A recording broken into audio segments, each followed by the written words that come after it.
नमस्कार, मी नीलम देवकर आणि आपण पाहत आहात डीजीएना केबल टीव्हीवरून प्रसारित होणाऱ्या लोकल बातम्या @20 न्यूज। आमच्या सर्व दर्शकांना दीपावलीच्या हार्दिक शुभेच्छा। दिव्याच्या लख लख प्रकाशाबरोबरच आपल्या आयुष्यात सुख समृद्धीचा प्रकाश झोत कायम राहो ही सदिच्छा। सुरुवातीला पाहूया आजच्या हेडलाईन्स। दिवाळीच्या पूर्वसंध्येला शिवप्रताप दिनानिमित्त क्रांती चौकात 364 दिव्यांची आरास, जल्लोषात साजरा केला शिवप्रताप दिन। मनपाच्या कंत्राटी कामगारांच्या नियमित पगारासाठी यशवंत भोसलेंचे भडकल गेटवर लाक्षणिक उपोषण। पैठणमध्ये माऊलीच्या पालखी मार्गासाठी मुस्लिम बांधवांचे उपोषण आणि धनत्रयोदशीच्या दिवशी सोने खरेदीसाठी झुंबड, मात्र जालना रस्त्यावर उभ्या 4 चाकी वाहनांमुळे ट्रॅफिक जाम। आता सविस्तर बातम्या। दिवाळीचे चैतन्य सर्वत्र पसरलं असून दिवाळीतच यावर्षी शिवप्रताप दिन असल्यानं सणाचा आनंद द्विगुणित झाला आहे। आजच्या बरोबर 364 वर्षांपूर्वीच्या छत्रपती शिवाजी महाराजांनी प्रतापगडावर स्वराज्यावर चालून आलेल्या अफजल खानाला ठार मारलं होतं। क्रांती चौकात शिवप्रताप दिन उत्साहात साजरा करून शिवप्रताप दिनाच्या पूर्वसंध्येला 364 दिवे लावण्यात आले। शिवप्रताप दिनाची आठवण म्हणून शिवछत्रपती शिवाजी महाराज यांच्या पुतळ्याजवळ महिला, मुली, शिवप्रेमी नागरिकांनी 364 दीप प्रज्वलित करून शिवरायांना मानवंदना दिली। मराठा मोर्चाचे समन्वयक विजय काकडे पाटील यांनी यावेळी सांगितले की छत्रपती शिवाजी महाराजांवर चारी बाजूनी संकट घोंगावत असताना सुद्धा ते डगमगले नाहीत। त्यांचा विचार सर्वांनी मनात ठेवून काम करावे, कोणीही टोकाचे पाऊल न उचलता संयमाने मार्गक्रमण करावे।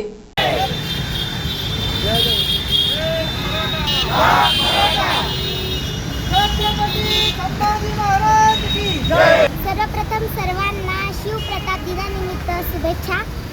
आस्ते कदम महाराज गणपती गजाश्वपती भूपती प्रजापती सुवर्ण रत्न श्रीपती अष्टप्रधान जागृत अष्टप्रधान वेष्टित न्यायालंकार मंडित शस्त्राणि शास्त्र प्रारंगत राजनीती धुरंधर प्रौढ प्रताप पुरंदर क्षत्रिय कुलावतंस सिंहासनाधीश्वर महाराजाधिराज राजे शिव छत्रपती महाराज की जय। क्षत्रिय कुलावतंस महातेजस्वी महापराक्रमी बुद्धिनिष्ठ चारित्र्य संपन्न शास्त्रवीर मुघल सौरार्क ब्रह्मदेव विद्वान शिवपुत्र श्री श्री श्री छत्रपती संभाजी महाराज की जय। छत्रपती शिवाजी महाराज की जय। धर्मवीर छत्रपती संभाजी महाराज की जय। एक मराठा लाख मराठा, एक मराठा लाख मराठा। जय जिजाऊ जय शिवराय, जय जिजाऊ जय शिवराय। साहेब, आज आपण दीप उत्सव साजरा करत आहोत। काय कारण आहे, काय रिझन आहे, काय सांगाल? कशा बाबतीत आपण हा दीप उत्सव साजरा करतो? जय जिजाऊ जय शिवराय जय शंभूराजे। आज खऱ्या अर्थानं छत्रपती शिवाजी महाराजांनी अफजल खानाचा कोथळा बाहेर काढून जो दहशतवाद होता, स्वराज्यावरती जे अफजल खान रूपी जे संकट होतं ते छत्रपती शिवाजी महाराजांनी गनिमी काव्याने नेस्तनाबूत करून सनी इथल्या रयतेचं आणि स्वराज्याचे रक्षण करण्याचं काम त्या छत्रपती शिवाजी महाराजांनी केलं। ते 10 नोव्हेंबर 1659 साली आजच्या दिवशी म्हणजे आज 364 वर्षे पूर्ण झाले। त्यानिमित्ताने आम्ही या ठिकाणी 364 दिवे लावून सनी या ठिकाणी दीपोत्सव केला। ज्या स्वराज्याची एक आठवण लोकांच्या मनामध्ये राहिली पाहिजे आणि स्वराज्याचा इतका मोठा उत्सव ज्या छत्रपती शिवाजी महाराजांना तुमच्या आमच्यासाठी एवढी मोठी प्रेरणा दिली आणि जे स्वराज्य निर्माण केलं त्या स्वराज्याची आठवण झाली पाहिजे। या निमित्तानं छत्रपती शिवाजी महाराजांना हा दीप उत्सव आम्ही समर्पित करतो आणि उद्या सकाळी 9 वाजता उद्या 10 तारीख आहे म्हणजे छत्रपती शिवाजी महाराजांची प्रेरणा घेऊन प्रत्येक मराठा मावळा पुन्हा एकदा स्वराज्य निर्माण करण्यासाठी मराठा क्रांती मोर्चाच्या माध्यमातून उद्या आपली 4 व्हीलर रॅली 4 चाकी रॅली या ठिकाणी ठेवलेली आहे। आपलं कॅम्ब्रिज चौक जिजामाता मासाहेब यांचा पुतळा म्हणजे तिथून आपण अभिवादन करणार आहे आणि क्रांती चौक या ठिकाणी छत्रपती शिवाजी महाराजाला हजारोच्या संख्येने या ठिकाणी मोठ्या प्रमाणात आपण अभिवादन करणार आहे। या दिवसाची आठवण प्रत्येकाच्या मनामध्ये ही ज्योत पेटली गेली पाहिजे। तर छत्रपती शिवाजी महाराजांनी स्वराज्यासाठी किती सुंदर म्हणजे एक चांगलं मॅनेजमेंट करून या स्वराज्याला उभारी देण्याचं काम केलं तेच आता काही आत्महत्या होत्या महाराष्ट्रभरमध्ये. मी त्या सर्व लोकांना एकच सांगणार आहे, छत्रपती शिवाजी महाराज 2 मिनटं डोळ्यासमोर आठवावे. तर छत्रपती शिवाजी महाराजावर लाखोना संकट होते. एकीकडे आदिलशाही, एकीकडे निजामशाही, एकीकडे कर्तुबशाही, एकीकडे मोगल. एवढ्या संकटातून छत्रपती शिवाजी महाराजांना हे स्वराज्य सावरलं आणि रयतेचं रक्षण केलं. त्या छत्रपती शिवाजी महाराज लाखो संकट असताना सुद्धा एक रयतेला एक उभारी देण्याचं काम स्वराज्याच्या माध्यमातून केलं. तेच मराठा क्रांती मोर्चाच्या माध्यमातून पुन्हा एकदा आम्ही गावागावामध्ये छत्रपती शिवरायाचा विचार घेऊन पुन्हा एकदा व्यापक स्वराज्य आम्ही निर्माण करणार आहोत. धन्यवाद साहेब. आपलं नाव? विजय काकडे पाटील, मराठा क्रांती मोर्चा मुख्य समन्वयक. मॅडम काय सांगाल? उद्या शिवप्रताप दिन आहे, त्या पूर्वसंध्येला आपण क्रांती चौकात दीपोत्सव ठेवलेला आहे, काय सांगाल याबाबत? आम्ही आज दीपोत्सव साजरा केलेला आहे शिवप्रताप दिनानिमित्त. आणि उद्या आम्ही वाहन रॅली ठेवलेली 4 चाकी. तर मी सर्वांना एकच विनंती करेल की जास्तीत जास्त संख्येने नागरिकांनी उपस्थित राहावे आणि मराठा समाजाने एकत्रित येण्यासाठी आपण फार मोठ्या प्रमाणामध्ये उपस्थित राहावे हीच विनंती करेल. आणि शिवप्रताप दिनानिमित्त आम्ही आज दीपोत्सव साजरा केलेला आहे.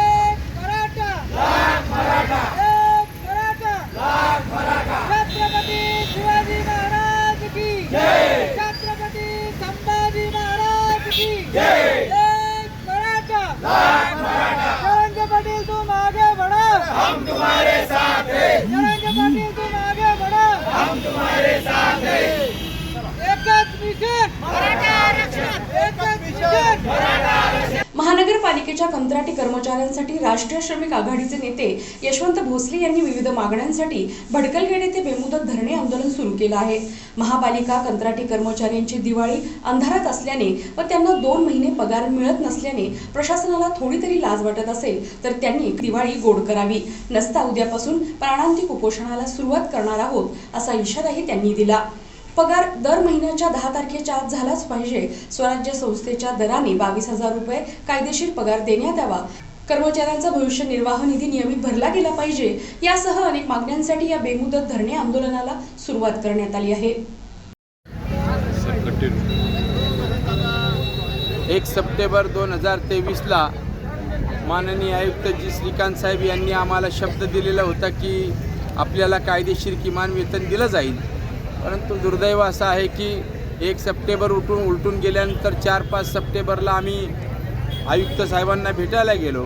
त्यांनी सांगितलं अजून मला 1 महिना द्या, आम्हाला टेंडर चेंज करायचं आहे, तेव्हा येणाऱ्या टेंडरमध्ये या लोकांना कायदेशीर वेतन जे आहे ते चालू होईल. 1 महिना उलटून गेला, परंतु त्या काळात त्यांनी 110 लोकांना कामावरून काढून टाकलं. आम्ही त्यांना लेबर कमिशनरकडे तक्रार केली की कन्सिलेशनमध्ये समेट कारवाईत मागणीपत्र असताना कामावून काढता येत नाही तरी एवढे कामगार काढलेत. लेबर डिपार्टमेंटनी पत्र दिलं की ह्यांना कामावर घ्या म्हणून. मी कमिशनरना ते पत्र घेऊन भेटलो की असं गव्हर्नमेंटचं लेटर आहे, या लोकांना कामावर घ्यावं. त्यांना ते म्हटले की मी ह्याचा कायदेशीर माहिती घेतो, सल्ला घेतो आणि मग 8 दिवसांनी ह्याच्यावर निर्णय घेतो. आता त्यालाही 1.5 महिना होऊन गेला आणि कुठल्याही ज्या ठेकेदारांवर सरकारनं खटले दाखल केलेत, मिनिमम वेजेस ॲक्टखाली फौजदारी गुन्हे दाखल केलेत, प्रशासनावर गुन्हे दाखल केलेत, दुर्दैवानं त्या ठेकेदाराला काळी यादीत या ठेकेदारांना टाकण्याऐवजी या ठेकेदारांच्या बरोबरच आयुक्त फिरायला लागले असं मला कर्मचारी सांगतायत. त्यांच्याच गाडीत फिरायला लागलेत, त्यांच्याबरोबरच गप्पा मारतात, त्यांच्याबरोबरच बसतात. अहो तुम्ही कारवाई कधी करणार? याचाच अर्थ या कामगारांना न्याय मिळणार नाही. आजही दिवाळी आहे, 2 महिने पगार नाही, बोनस नाही. एवढी मोठी महापालिका, आज प्रशासनातल्या सगळ्या अधिकाऱ्यांचे, कर्मचाऱ्यांचे, परमनंट लोकांचे पगार झाले, बोनस मिळाला. आज हे लोक उपाशी आहेत, जे संडास साफ करतात, जे कचरा वाहून नेतात, जे पाणी सोडतात नळांना, जे रस्ते झाडतात, या शहराची स्वच्छता राखतात, निगा राखतात, फायर ब्रिगेडचे लोक आहेत. 15 डिपार्टमेंटच्या लोकांना 2-2 महिने पगार नसल्यानंतर काय करणार ते? आणि एवढंही होऊन आपल्या हाताखाली काम करणारे कर्मचारी आहेत. हे आपली बरोबर आपलं नाव आहे, आपलं नाक आहे हे कर्मचारी.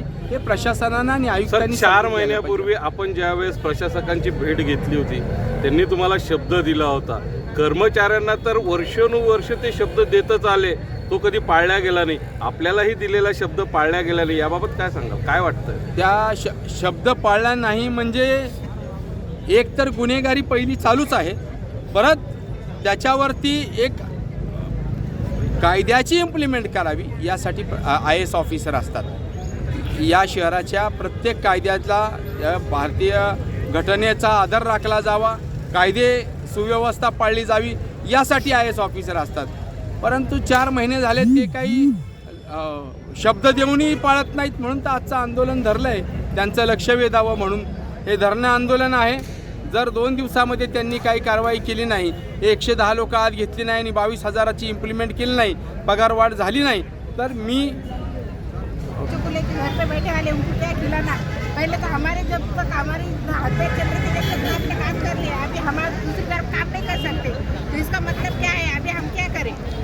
क्या आप हमारे हिस्से का खा के कॉन्ट्रैक्ट आपको भी मैं बोलती हूँ कि जो आपने जो इतना पैसा खाएगा भरी नहीं है, आपके बाल बच्चे क्या करेंगे आगे चल के? इनकी साथ में आपको सुखी रहने वाली नहीं है।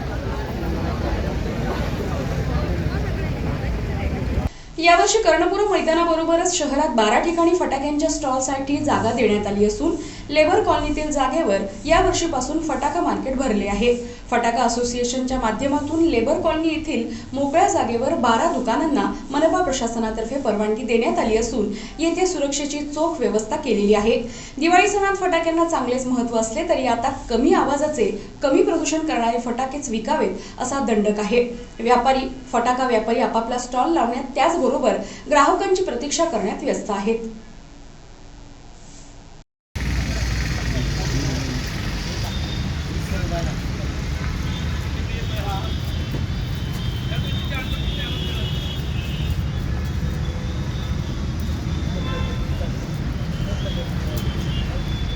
कामाला येऊ का ना? दुकानावर कामाला येऊ का?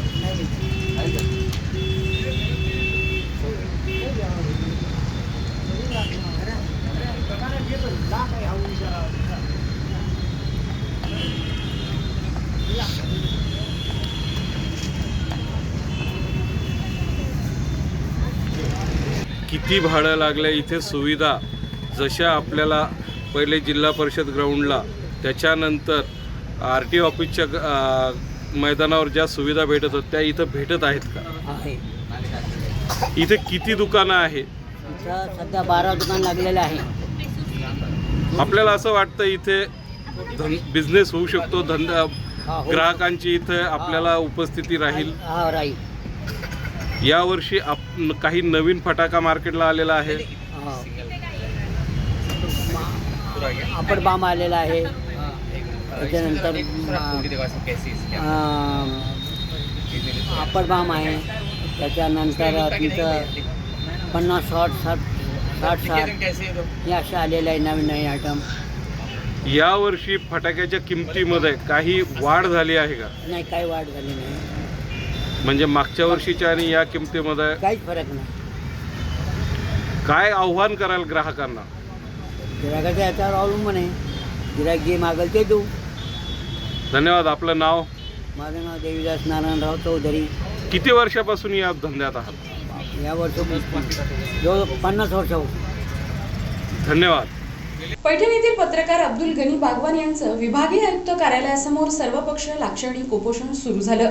पैठणमधील अब्दुल गनी बागवान यांनी आपल्या विविध मागण्यांसाठी आज छत्रपती संभाजीनगर येथील विभागीय आयुक्त कार्यालयासमोर सर्वपक्षीय लाक्षणिक उपोषणास सुरुवात केलेली आहे। अब्दुल गनी बागवान यांनी आपल्या मागण्यांमधून महाराष्ट्रातील एकोपा, बंधुत्व, भाईचारा काय असतो, एकात्मता यावर प्रकाश टाकला आहे। त्यांनी आपल्या मागण्यांमधून दाखवून दिले आहे की महाराष्ट्रात आणि छत्रपती संभाजीनगर जिल्ह्यात हिंदू मुसलमानांच्या नावावर कोणीही दोन्ही समाजात फूट पाडू शकत नाही। जे काम आजपर्यंत सध्याचे पालकमंत्री यांनी करायला पाहिजे होतं त्यासाठी त्यांना उपोषण करावं लागतंय, ही मोठी शरमेची व खेदाची बाब आहे। ज्या माऊलींच्या पालखीच्या मार्गासाठी ते भांडत आहे त्याला 425 वर्ष पूर्ण झालेली आहेत। अजूनही माऊलीच्या पालखी मार्गासाठी एक मुस्लिम भाविक भांडतोय, यापेक्षा मोठा बंधुत्वाचा, एकोप्याचा काय पुरावा असेल? ते फक्त ऐकून घेतात, पण त्याच्यावर ते काही असा अधिकृत असं ठोस निर्णय घेत नाही किंवा ते पत्र 1 कोटी बी देत नाही, म्हणून त्यासाठी माझे हे उपोषण आहे। आतापर्यंत मुख्यमंत्री पैठणला 2 वेळेस येऊन गेलेत, त्यानंतर छत्रपती संभाजीनगरला प्रत्येक वेळेस मंत्री, उपमुख्यमंत्री, मुख्यमंत्री असतात। त्यांच्याशी तुम्ही कधी काही चर्चा केली का? त्यांना पत्रव्यवहार केला आहे का? पत्रव्यवहार ईमेलद्वारे मुख्यमंत्री कार्यालयात केलं होतं, ते पैठणला आले होते. त्यांना भेटण्याचे आम्ही फार प्रयत्न केले, परंतु आम्हाला अधिकाऱ्यांनी अधिकाऱ्याच्या माध्यमातून आम्हाला भेटताच आलेलं नाही. पैठणला एकनाथ शिंदेसाहेब स्वतः आले होते, परंतु आमची भेट झालेली नाही. परंतु आम्ही पत्रव्यवहार कंटिन्यू सुरू आहे आणि पुढेही राहणार. आपण याबाबत पैठण नगर परिषदेसमोरही उपोषणाला बसला होता. हो सर. त्यावेळेस आपल्याला काय आश्वासन देण्यात आलं? पैठणचे PI देशमुख साहेब ते स्वतः येऊन भेटून गेले. ते म्हणजे प्रशासकीय लेवलवर आम्ही पाठवलेलं आहे पत्र. त्यानंतर तिथले नगरपालिकाचे जे पॉप्युलर साहेब त्यांच्याशी माझी चर्चा झाली. त्यांनी जिल्हाधिकारी कार्यालयाकडे पत्रव्यवहार केलेला आहे आणि बरेचसे पैठणचे जे लोक आहेत त्यांनी पत्रव्यवहार करीत आहेत, परंतु अद्यापही त्यात सरकारकडून काही अजून आम्हाला तसं ठोस आश्वासन मिळालेलं नाही. म्हणून हे उपोषण माझं आहे. आपलं काही विभागीय आयुक्तांशी चर्चा यापूर्वी? नाही, मी फक्त पत्र दिलेलं आहे का मी इथं बसणार आहे आणि आता इथं विभागीय आयुक्त जे पत्र देतील ते पत्र घेऊन मी हिवाळी अधिवेशन नागपूरला पोहोचणार. बातम्या अजूनही आहेत, मात्र एका छोट्या विश्रांतीनंतर. दिवाळीच्या पूर्वसंध्येला शिवप्रताप दिनानिमित्त क्रांती चौकात 364 दिव्यांची आरास, जल्लोषात साजरा केला शिवप्रताप दिन. मनपाच्या कंत्राटी कामगारांच्या नियमित पगारासाठी यशवंत भोसलेंचे भडकल गेटवर लाक्षणिक उपोषण. पैठणमध्ये माऊलीच्या पालखी मार्गासाठी मुस्लिम बांधवांचे उपोषण आणि धनत्रयोदशीच्या दिवशी सोने खरेदीसाठी झुंबड, मात्र जालना रस्त्यावर उभ्या 4 चाकी वाहनांमुळे ट्रॅफिक जाम. ब्रेकनंतर पुन्हा एकदा आपलं स्वागत. गारखेडा परिसरात सुतगिरणी चौक येथील दत्त मंदिरासमोर बेमुदत साखळी उपोषण करणाऱ्या पांडुरंग पाटील यांच्या उपोषणस्थळाला काल मनोज जरांगे पाटील यांच्या काही कार्यकर्त्यांनी भेट दिली. जरांगे पाटील हे लवकरच राज्याचा दौरा करणार आहेत. यावेळी ते नक्कीच पांडुरंग पाटील यांच्या या उपोषणस्थळी भेट देतील अशी कार्यकर्त्यांना आशा असून जोपर्यंत मराठ्यांना हक्काचं आरक्षण मिळत नाही तोपर्यंत आपलं उपोषण चालूच राहील असं पांडुरंग पाटील यांनी स्पष्ट केलं आहे. जय शिवराय. सर्व मराठा बांधवांना आम्ही 25/10/2023 या रोजीपासून सरसेनापती मनोज जरांगे पाटील यांनी जो आदेश म्हणा किंवा जो संदेश दिला होता की सर्वांनी साखळी उपोषण चालू करावे, त्या दिवसापासून आम्ही इथं सुतगिरणी चौक, दत्त मंदिर, सुतगिरणी चौक, छत्रपती संभाजीनगर इथे 25/10/2023 पासून साखळी आंदोलन चालू केले आहे. आजचा 16वा दिवस आहे आणि इथे आम्ही दररोज संध्याकाळी हरिभजनाचा कार्यक्रम घेत असतो. तरी सर्व मराठा बांधवांना आणि मावळ्यांना विनंती आहे, ज्यांना वेळ भेटेल त्यांनी संध्याकाळी हरिभजनाच्या कार्यक्रमास किंवा उपोषणस्थळी भेट द्यावी, जेणेकरून आम्हाला सुद्धा प्रोत्साहन मिळेल. आणि जोपर्यंत आरक्षण मिळणार नाही तोपर्यंत आम्ही इथून हलणार नाही. धन्यवाद. संभाजीनगरातील सर्वात रहदारीचा असलेल्या व सर्वात जास्त वाहतूक असलेला रस्ता म्हणजे जालना रोड होय. बाबा पेट्रोल पंप पासून क्रांती चौकात आणि पुढे सिडको ते चिकलठाणापर्यंत प्रचंड वाहतूक या रस्त्यावर असते. क्रांती चौक तर शहराचे मध्यवर्ती ठिकाण असल्याने येथे रात्रीचे काही तास वगळता दिवसभर मोठ्या प्रमाणात गाड्यांची ये-जा असते. पण या ठिकाणी अनेक जण वाहतुकीचे नियम मोडून पुढे जाण्याच्या प्रयत्नात असतात. यातच वाहतूक सिग्नल तोडून कोण पुढे पळतो, कोण रॉंग साईड लवकर जातो याची शर्यत चालकांमध्ये लागलेली असते आणि वाहतूक पोलीस हतबलपणे त्यांच्याकडे बघत असतात. क्रांती चौकाच्या एवढ्या मोठ्या सर्कलवर रात्रीच्या वेळी एकच वाहतूक पोलीस वाहतूक शाखेनं नियुक्त केलेला आहे. एका वाहतूक पोलिसाकडूनही वाहतूक कंट्रोल होऊ शकत नाही. वाहन चालक सर्रासपणे आपल्या जीवाशी खेळत असतात. यातच एखादी मोठी दुर्घटना घडल्यास जबाबदार कोण, ज्याला पुढे जायची घाई झालेली आहे तो नक्कीच हॉस्पिटलमध्ये जाणार हे नव्यानं सांगायला नको. दुसरीकडे रहदारीच्या जालना रोडवर आज धनत्रयोदशीच्या मुहूर्तावर रतनलालसी बाफणा या सोन्या चांदीच्या दुकानात खरेदीसाठी आलेल्या ग्राहकांची मोठी गर्दी झाली होती व त्यांनी रस्त्यावरच त्यांची वाहनं लावली होती. याकडे ट्रॅफिक पोलिसांचं दुर्लक्ष झाल्याने सर्वसामान्य लोकांना मात्र त्रास सहन करावा लागला. नको त्यावेळी गाड्या उचलणाऱ्या पोलिसांना या रस्त्यावर लावलेल्या गाड्या ट्रॅफिक पोलिसांना दिसत नव्हत्या. या रस्त्यावरच उभ्या असलेल्या 4 चाकी गाड्या पोलिसांना दिसत नव्हत्या. संपूर्ण ट्रॅफिक या 4 चाकी गाड्यांनी जाम झाली होती. त्यामुळे जालना रोडवरील प्रवासी जीव मुठीत घेऊन आपला प्रवास करीत होते आणि दुकानाचे मालक मात्र पैसे कमवण्यात मग्न. सर्वसामान्य नागरिकांचे जीवाशी त्याला काही देणं घेणं नाही. येथील सुरक्षा रक्षक गप्पा मारण्यात व्यस्त, तेही फक्त आपला वेळ काढूपणा करत होते. एखादा अनुचित प्रकार घडल्यास जबाबदार कोण? दुकान मालक, सुरक्षा रक्षक का खरेदीला आलेले 4 व्हीलर चालक? यावर पोलीस प्रशासन काय कारवाई करणार? गरीब जनतेला एक न्याय व ज्याचा सोन्याचा धंदा त्यांना दुसरा न्याय, असा हा अजब कारभार पाहायला मिळाला. बातमीपत्राच्या शेवटी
बातमीपत्राच्या शेवटी पाहूयात पुन्हा एकदा ठळक बातम्या.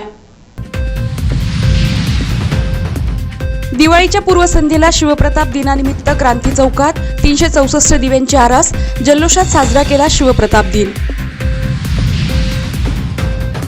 मनपाच्या कंत्राटी कामगारांच्या नियमित पगारासाठी यशवंत भोसलेंचे भडकल गेटवर लाक्षणिक उपोषण. पैठणमध्ये माऊलीच्या पालखी मार्गासाठी मुस्लिम बांधवांचे उपोषण.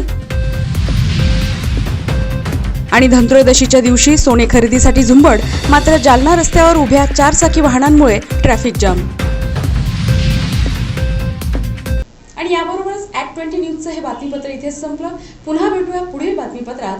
तोपर्यंत नमस्कार.